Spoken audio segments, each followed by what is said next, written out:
നമസ്തേ. രാജ്യാന്തരത്തിലേക്ക് സ്വാഗതം. ആദ്യം നോക്കാം പ്രധാന വാർത്തകൾ. ഡൽഹി നിയമസഭയിൽ നാടകീയ രംഗങ്ങൾ. ലഫ്റ്റനന്റ് ഗവർണറുടെ പ്രസംഗം തടസ്സപ്പെടുത്തി AAP MLA-മാർ. പ്രതിപക്ഷ നേതാവ് അതിഷി ഉൾപ്പെടെ 15 AAP MLA-മാർക്ക് സസ്പെൻഷൻ. മുൻ സർക്കാരിന്റെ ക്രമക്കേടിൽ CAG റിപ്പോർട്ട് മേശപ്പുറത്ത് വെച്ച മുഖ്യമന്ത്രി രേഖ ഗുപ്ത.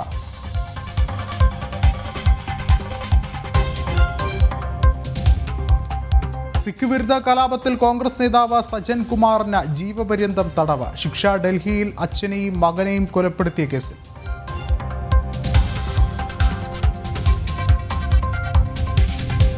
യുക്രൈൻ റഷ്യ വെടിനിർത്തൽ ആഴ്ചകൾക്കുള്ളിൽ ധാരണയാകുമെന്ന ഡൊണാൾഡ് ട്രംപ്. യുക്രൈന്റെ സുരക്ഷ ഉറപ്പാക്കി വേണം വെടിനിർത്തൽ ധാരണയെന്ന ഇമ്മാനുവൽ മാക്രോൺ.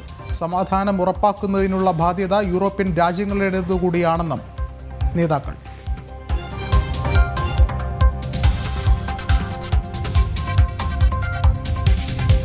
മഹാകുംഭമേളയ്ക്ക് നാളെ പ്രൗഢോജ്വല സമാപനം. ശിവരാത്രി അമൃതസ്നാനത്തിനായി തീർത്ഥാടക പ്രവാഹം. മഹാശിവരാത്രിക്കൊരുങ്ങി പ്രയാഗ്രാജ്.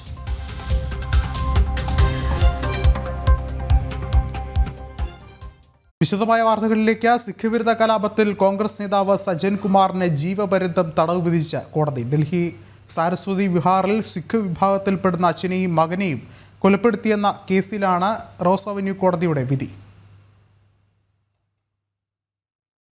1984 നവംബർ 1 ഡൽഹിയിലെ സരസ്വതി വിഹാറിൽ ജസ്വന്ത് സിംഗ്, മകനായ തരൺദീപ് സിംഗ് എന്നിവരെ അതിക്രൂരമായി കൊലപ്പെടുത്തിയ കേസിലാണ് കോൺഗ്രസ് നേതാവ് സജ്ജൻ കുമാറിന് ജീവപര്യന്തം തടവ് വിധിച്ചത്. കൊല്ലപ്പെട്ട ജസ്വന്ത് സിംഗിന്റെ പത്നി നൽകിയ കേസിലാണ് നടപടി. പ്രത്യേക ജഡ്ജി കാവേരി ബവേജയുടേതാണ് വിധി. സംഭവം നടന്ന് 40 വർഷത്തിന് ശേഷമാണ് ശിക്ഷ വിധിക്കുന്നത്. സിഖ് വിരുദ്ധ കലാപത്തോടനുബന്ധിച്ച് ഡൽഹി പാലം നഗറിൽ 5 പേരെ കൊലപ്പെടുത്തിയ കേസിൽ നിലവിൽ തീഹാർ ജയിലിൽ ജീവപര്യന്തം തടവ് അനുഭവിക്കുകയായിരുന്നു സജ്ജൻ കുമാർ. അതേസമയം കോടതി വിധിയെ ഡൽഹി ഗുരുദ്വാര കമ്മിറ്റി സ്വാഗതം ചെയ്തു. മോദി സർക്കാർ സിഖ് വിരുദ്ധ കലാപം പുനരന്വേഷിക്കുന്നതുകൊണ്ടാണ് കുറ്റക്കാർ ശിക്ഷിക്കപ്പെടുന്നതെന്ന് സിഖ് നേതാക്കൾ പ്രതികരിച്ചു. सरस्वती विहार का केस था जिसमें सज्जन कुमार दोषी पाया गया था. आज उसकी सजा सुनाई गई है. सज्जन कुमार को जसवंत सिंह और उनका बेटा तरणदीप सिंह के कत्ल के केस में दोषी पाया गया था. आज सजा में लाइफ इम्प्रिजनमेंट की सजा हुई है सज्जन कुमार को. और उसके अलावा अलग अलग जो सेक्शन है, अलग अलग सेक्शंस के अलावा उसको और जो सजा हर सेक्शन में अलग अलग और एक्स्ट्रा होगी. और ये लाइफ इम्प्रिजनमेंट है. पहले भी वो लाइफ इम्प्रिजनमेंट में जेल में था. पहले के जो राजनगर का केस था पालम का, और आज इस केस में भी उसको उम्र कैद हुई है. मैं जहां हमने उसको डेथ सेंटेंस की मांग की थी, लेकिन जज साहब ने उसको उम्र कैद की सजा सुनाई है. मैं जज साहब का धन्यवाद करता हूं. അതിനിടെ ഒരു വിഭാഗം സിഖ് നേതാക്കൾ സജ്ജൻ കുമാറിന് വധശിക്ഷ വിധിക്കണമെന്നാവശ്യപ്പെട്ട് രംഗത്തെത്തി. 1984 പ്രധാനമന്ത്രി ഇന്ദിരാഗാന്ധിയുടെ വധത്തെ തുടർന്ന് കോൺഗ്രസ് പ്രവർത്തകർ ഡൽഹിയിൽ നടത്തിയ സിഖ് വിരുദ്ധ കലാപത്തിൽ 4000-ഓളം സിഖ് വിശ്വാസികളാണ് കൊല്ലപ്പെട്ടത്. സിഖ് അംഗരക്ഷകരാൽ ഇന്ദിര വധിക്കപ്പെട്ടുവെന്നതിനാൽ സിഖുകാരെ കോൺഗ്രസ് പ്രവർത്തകർ അന്ന് തിരഞ്ഞുപിടിച്ച് കൊല്ലുകയായിരുന്നു. ജനം, ഡൽഹി. കൂടുതൽ വിവരങ്ങളുമായി ഗൗതം അനന്തനാരായണൻ ചേരുന്നുണ്ട്. ഗൗതം, ശക്തമായ പ്രതിഷേധങ്ങളാണ് അലയടിച്ചത്. ഇപ്പോൾ അതിന് ഒരു വിധി കോടതിയുടെ ഭാഗത്ത് നിന്ന് ഉണ്ടാകുന്നുണ്ട്. എന്നിരുന്നാൽ കൂടിയും നിലവിൽ ഈയൊരു പ്രതിഷേധങ്ങളിലൊക്കെ തന്നെയും ജനങ്ങൾ പറഞ്ഞത് പ്രതിക്ക് വധശിക്ഷ നൽകണമെന്നുള്ളൊരു ആവശ്യമാണ്. ഒരുപക്ഷെ ഇപ്പോൾ വന്ന ഈ ഒരു വിധി എത്രത്തോളമാണ് ആ ഒരു മരിച്ച ആളുകളുടെ കുടുംബത്തിനൊരു നീതികരമായി ഉണ്ടാകുന്നത്?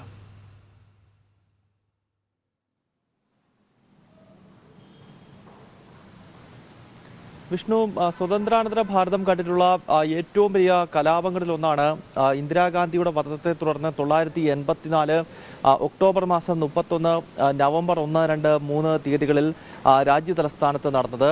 അന്ന് ഇന്ദിരാഗാന്ധി വധിക്കപ്പെട്ടത് ഇന്ദിരയുടെ അന്നത്തെ അംഗരക്ഷകരായ സത്വന്ത് സിംഗും ബിയാന്ത് സിംഗും, രണ്ടും സിഖ് മതവിശ്വാസികളായിരുന്നു. ഇവർ ആ കൊലപാതകം നടത്തിയതിൻ്റെ കാരണം നമുക്കറിയാം. ഓപ്പറേഷൻ ബ്ലൂ സ്റ്റാറുമായി ബന്ധപ്പെട്ടുള്ള ചില കുടിപ്പകയാണ്. അതുമായി ബന്ധപ്പെട്ടാണ് അന്നത്തെ പ്രധാനമന്ത്രിയെ വധിക്കുന്നത്. പക്ഷേ അതിൻ്റെ പേരിൽ രാജ്യതലസ്ഥാനത്ത് അന്ന് കോൺഗ്രസിൻ്റെ പ്രവർത്തകർ നടത്തിയ നരഹത്യ, അതിലേതാണ്ട് 4000-ന് മുകളിൽ സിഖ് മതവിശ്വാസികൾ കൊല്ലപ്പെട്ടുവെന്നാണ് കണക്കുകൾ വ്യക്തമാക്കുന്നത്. പിന്നീട് ഇതിൻ്റെ അന്വേഷണമൊന്നും ശരിയായ ദിശയിൽ ആദ്യഘട്ടങ്ങളിൽ നടന്നിരുന്നില്ല. കാരണം ആ കാലത്തൊക്കെ ദേശീയ തലത്തിൽ കോൺഗ്രസിൻ്റെ ഭരണമായിരുന്നു, വിവിധ സംസ്ഥാനങ്ങളിൽ കോൺഗ്രസ് ഭരണം. അങ്ങനെ കോൺഗ്രസ് അതിൻ്റെ അധികാരം ഉപയോഗപ്പെടുത്തിക്കൊണ്ട് ഈ കൊലയാളികളെ, പ്രത്യേകിച്ച് കലാപം ആസൂത്രണം ചെയ്ത് നടപ്പാക്കിയ കോൺഗ്രസിന്റെ നേതാക്കന്മാരെ എല്ലാം സംരക്ഷിക്കുകയായിരുന്നു. പക്ഷേ പിന്നീട് ഇതിലൊരു വലിയ വഴിത്തിരിവുണ്ടായത് 2014 നരേന്ദ്രമോദി സർക്കാർ അധികാരത്തിലെത്തിയപ്പോൾ ഒരു സ്പെഷ്യൽ ഇൻവെസ്റ്റിഗേഷൻ ടീമിനെ രൂപീകരിച്ചുകൊണ്ട് 984 സിഖ് വിരുദ്ധ കലാപം വീണ്ടും അന്വേഷിക്കാൻ, അതിലെ പ്രധാനപ്പെട്ട കേസുകൾ വീണ്ടും അന്വേഷിക്കാൻ മോദി സർക്കാർ തീരുമാനിച്ചു. അതാണിപ്പോൾ കോൺഗ്രസ് നേതാവായ സജ്ജൻ കുമാർ ഉൾപ്പെടെയുള്ളവർക്ക് പിടി വീഴാൻ വഴിത്തിരിവായത്. സജ്ജൻ കുമാർ ഇത് ആദ്യത്തെ കേസിലല്ല കുറ്റവാളിയെന്ന് കണ്ടെത്തുകയും ശിക്ഷിക്കപ്പെടുകയും ചെയ്തത്. മറിച്ച് 2018 ഡൽഹി ഹൈക്കോടതി ഈ സിഖ് കലാപവുമായി ബന്ധപ്പെട്ട് 5 പേരെ കോൺഗ്രസ് പ്രവർത്തകർ വധിച്ച കേസിൽ സജ്ജൻ കുമാർ നിലവിൽ ജീവപര്യന്തം ശിക്ഷ അനുഭവിച്ചുകൊണ്ടിരിക്കുകയാണ്. നിലവിൽ ഇയാൾ തീഹാർ ജയിലിലായിരുന്നു. അവിടെ 10 വർഷം ജീവപര്യന്തം തടവിന് ശിക്ഷ അനുഭവിച്ചുകൊണ്ടിരിക്കുന്ന ഘട്ടത്തിലാണ് ഇപ്പോൾ മറ്റൊരു കേസിൽ, അതും ഡൽഹി കലാപവുമായി ബന്ധപ്പെട്ട് തന്നെ മറ്റൊരു കേസിൽ ഇന്നിപ്പോൾ കോടതിയുടെ സുപ്രധാനമായ വിധി വന്നിരിക്കുന്നത്. ഇതിലും ജീവപര്യന്തമാണ് ഈ സജ്ജൻ കുമാറിനെ തേടി എത്തിയിരിക്കുന്നത്. ഈ കേസിന്റെ ആധാരം എന്നത് സരസ്വതി വിഹാർ എന്ന ഡൽഹിയിലെ ഒരു പ്രദേശത്ത് സിഖ് വിഭാഗത്തിൽപ്പെടുന്ന ഒരു അച്ഛനെയും മകനെയും വീട്ടിൽ കയറി അതിക്രൂരമായി കൊല ചെയ്തു എന്നതാണ്. ഇദ്ദേഹത്തിന്റെ പത്നി അതിന് ദൃക്സാക്ഷിയായിരുന്നു. അവർ നൽകിയ കേസുമായി ബന്ധപ്പെട്ടാണ് ഇപ്പോൾ മുൻ എംപിയും കോൺഗ്രസ് നേതാവുമായ സജ്ജൻ കുമാറിന് സിഖ് വിരുദ്ധ കലാപവുമായി ബന്ധപ്പെട്ട 2ാമത്തെ കേസിലും ഇപ്പോൾ കോടതി കുറ്റക്കാരനാണെന്ന് കണ്ടെത്തുകയും ജീവപര്യന്തം തടവിന് ശിക്ഷ വിധിക്കുകയും ചെയ്തിരിക്കുന്നത്. വിഷ്ണു. ശരി, ഗൗതമാണ് വിവരങ്ങൾ നൽകിയത്. ഡൽഹിയിൽ ഭരണത്തിലിരുന്ന AAP സർക്കാരിന്റെ അഴിമതികൾ തുറന്നുകാട്ടുന്ന CAG റിപ്പോർട്ടുകൾ മുഖ്യമന്ത്രി രേഖാ ഗുപ്ത നിയമസഭയിൽ വെച്ചു. 14 റിപ്പോർട്ടുകളാണ് സഭയുടെ മേശപ്പുറത്ത് വെച്ചത്. അതിനിടെ ലഫ്റ്റനന്റ് ഗവർണറുടെ പ്രസംഗം തടസ്സപ്പെടുത്തി നിയമസഭയിൽ ബഹളമുണ്ടാക്കിയതിന് 15 AAP MLA-മാരെ സ്പീക്കർ വിജേന്ദ്ര ഗുപ്ത സസ്പെൻഡ് ചെയ്തു. രാവിലെ 11-ന് സഭ സമ്മേളിച്ചപ്പോൾ തന്നെ ആം ആദ്മി അംഗങ്ങൾ ബഹളം തുടങ്ങിയിരുന്നു. ലഫ്റ്റനന്റ് ഗവർണറുടെ പ്രസംഗം തടസ്സപ്പെടുത്താൻ ശ്രമിച്ച 15 AAP അംഗങ്ങളെ സ്പീക്കർ വിജേന്ദ്ര ഗുപ്ത സസ്പെൻഡ് ചെയ്തു. പ്രതിപക്ഷ നേതാവ് അതീഷിയും മുതിർന്ന നേതാവ് ഗോപാൽ റായ് എന്നിവരും സസ്പെൻഡ് ചെയ്ത MLA-മാരിൽ ഉൾപ്പെടുന്നു. മുഖ്യമന്ത്രി രേഖാ ഗുപ്തയാണ് മദ്യനയ അഴിമതി ചൂണ്ടിക്കാട്ടിയുള്ള CAG റിപ്പോർട്ട് നിയമസഭയിൽ വെച്ചത്. കെജ്രിവാൾ സർക്കാർ പൂഴ്ത്തിയ റിപ്പോർട്ടാണ് സഭയിൽ വെക്കുന്നതെന്ന് രേഖാ ഗുപ്ത പ്രതികരിച്ചു.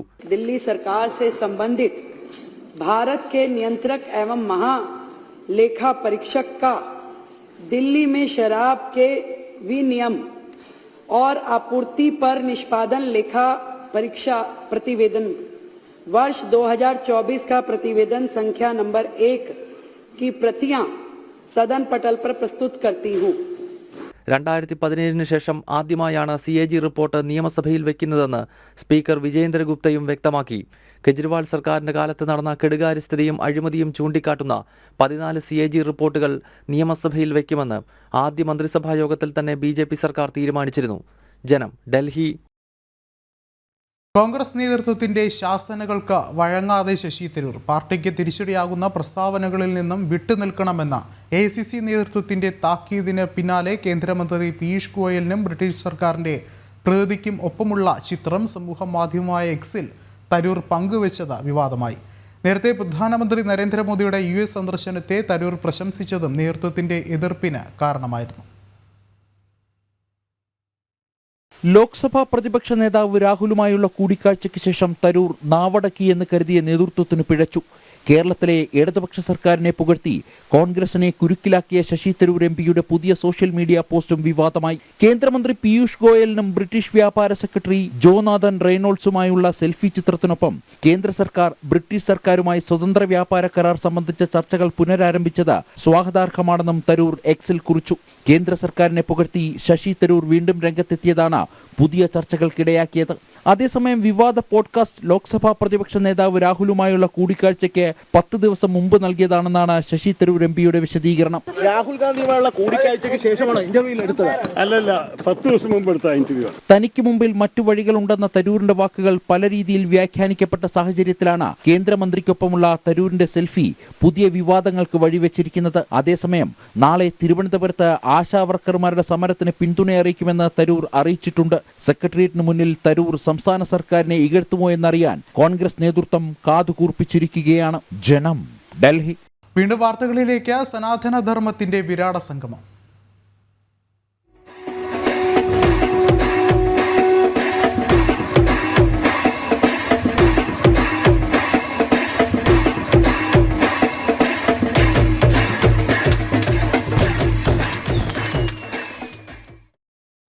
ഉത്തർപ്രദേശിലെ പ്രയാഗ്രാജിൽ നടക്കുന്ന മഹാകുംഭമേളയ്ക്ക് നാളെ പ്രൗഢോജ്വല സമാപനം. നാളെ നടക്കുന്ന മഹാശിവരാത്രി അമൃതസ്നാനത്തിനായി പ്രയാഗ്രാജിലേക്ക് തീർത്ഥാടക പ്രവാഹമാണ്.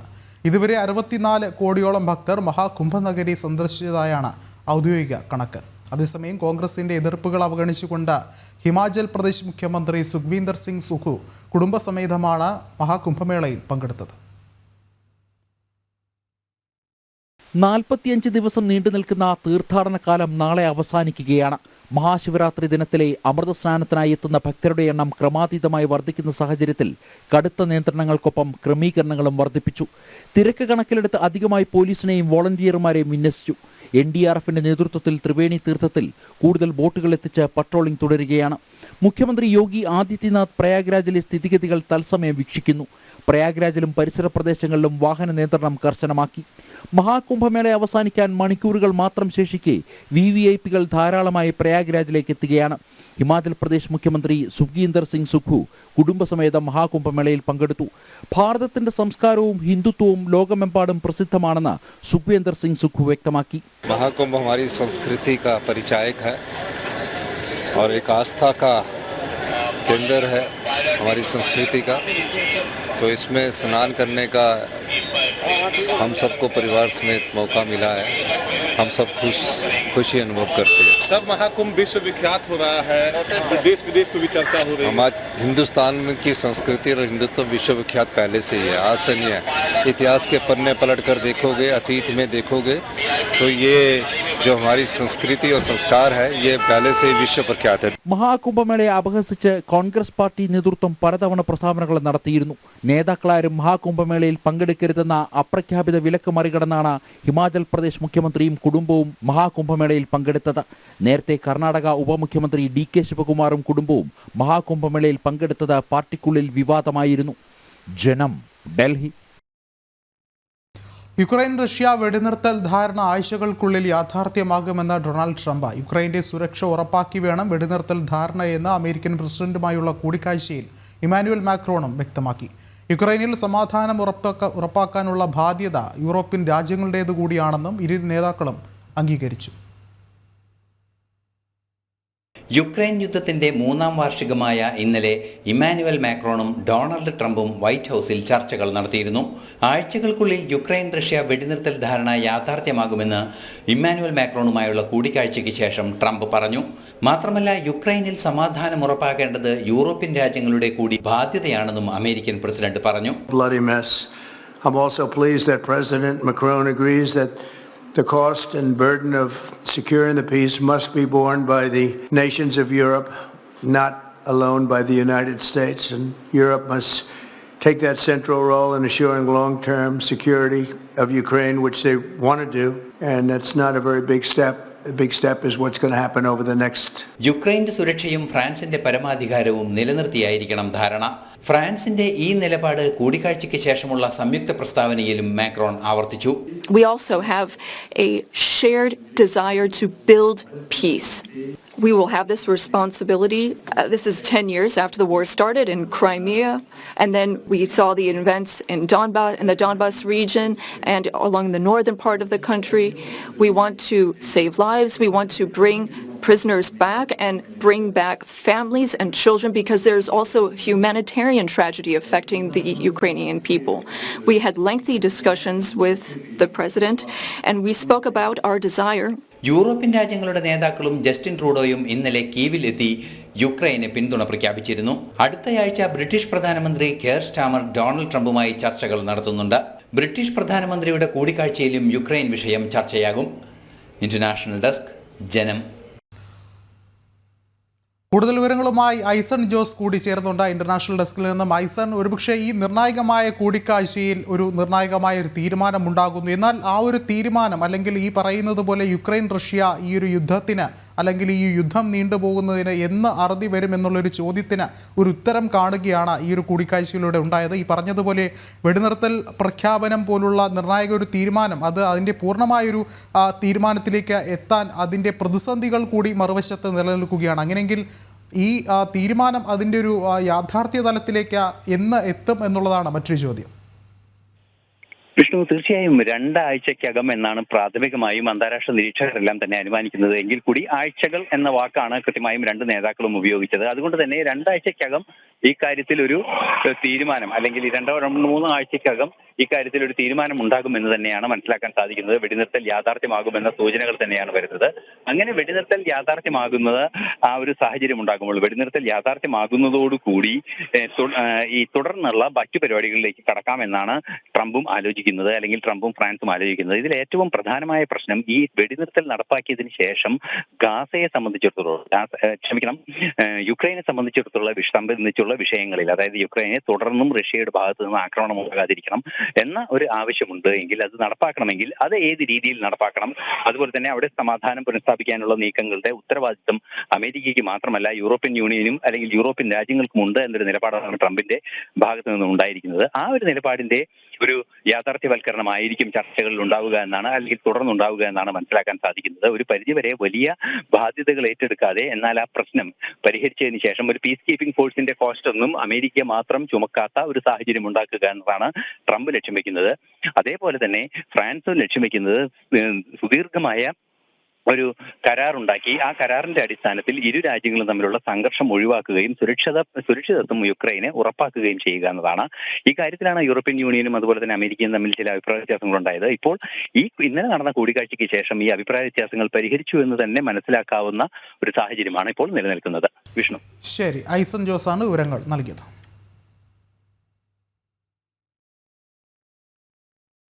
മറ്റൊരു പ്രധാനപ്പെട്ടൊരു വാർത്തയിലേക്ക് പോവുകയാണ്. കോയമ്പത്തൂരിലെ ഇഷ ഫൗണ്ടേഷൻ ആശ്രമത്തിലെ മഹാശിവരാത്രി ആഘോഷം തടയാനുള്ള നീക്കങ്ങൾക്ക് തിരിച്ചടി. മലിനീകരണ പ്രശ്നം ഉയർത്തിയാണ് ചില സംഘടനകൾ മഹാശിവരാത്രി ആഘോഷത്തിനെതിരെ മദ്രാസ് ഹൈക്കോടതിയെ സമീപിച്ചത്. ആശ്രമത്തിൽ മാലിന്യ സംസ്കരണത്തിനുള്ള എല്ലാ സംവിധാനങ്ങളുമുണ്ടെന്ന മലിനീകരണ നിയന്ത്രണ ബോർഡ് ഇപ്പോൾ റിപ്പോർട്ട് സമർപ്പിച്ചിരിക്കുന്നു. ഈ ഒരു റിപ്പോർട്ട് സമർപ്പിച്ചതോടെ മദ്രാസ് ഹൈക്കോടതി അനുമതി നൽകുകയായിരുന്നു. നിർണായകമായ ഒരു തീരുമാനമാണ് മദ്രാസ് ഹൈക്കോടതിയുടെ ഭാഗത്തു നിന്ന് ഉണ്ടാകുന്നത്. ഒപ്പം എടുത്തു പറയാനുള്ളത്, ശിവരാത്രി ആഘോഷം തടയാനുള്ള നീക്കങ്ങൾക്ക് കനത്ത തിരിച്ചടിയായി മാറുകയാണ് മദ്രാസ് ഹൈക്കോടതിയുടെ വിധി ഇപ്പോൾ ഉണ്ടാകുന്നത്, ഉത്തരവ് ഉണ്ടാകുന്നത്.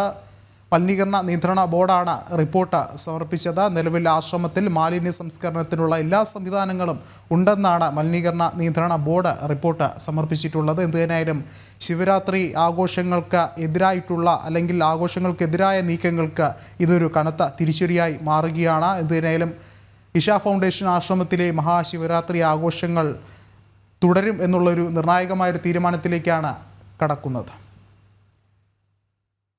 കൂടുതൽ വിവരങ്ങളുമായി ഗൗതം അനന്തൻ നാരായണൻ ചേർന്നുണ്ട്. ഗൗതം, മറ്റു വിവരങ്ങൾ എന്തൊക്കെയാണ്?